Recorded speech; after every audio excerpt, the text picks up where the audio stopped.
before you can start doing any of your dimensional analysis, the first thing you need to do is find out the distance between your two cities.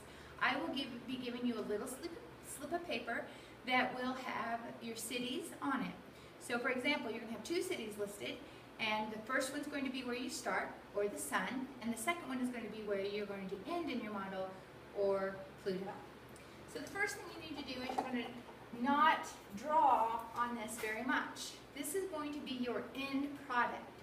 Projects are very important, not only because they're 30% of your grade, but also because it's a way for you to show off. You want your presentations, your projects to be crisp, awesome. You want them to pop. So pretend like you're doing this for your boss or for college admissions or something really cool like that. So you're going to want only the end product on here. If you want another copy, it's going to be on Edmodo for you, and I will have some extras floating around in the classroom also in case you make a mistake. So when I write on this, I'm going to do it very lightly in pencil. That way I can erase it so that I can see my end product.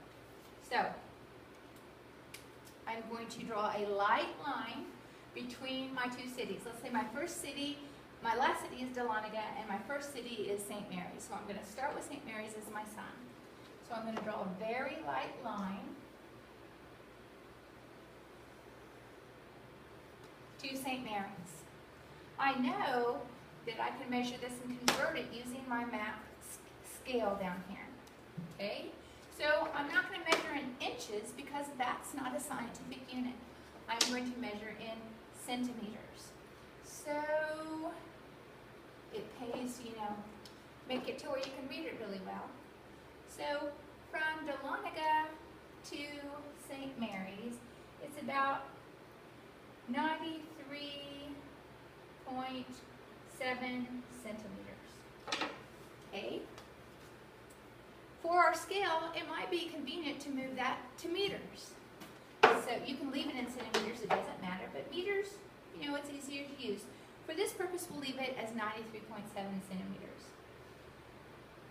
We have our scale, and if we take our scale and we measure, let's say, not all of these are going to fit on our line. We know that we want one of our planets to be 16 centimeters away from the sun. I'm just making this up. I have no idea if this would be true. So flip it over again so you can read it. Sorry. Okay. So on my scale, about 13 and a half, what length did I have? I don't know, I forgot. Let's say that we want our planet to be 80 and a half kilometers away. Okay? That's not going to make any sense either. Hold on.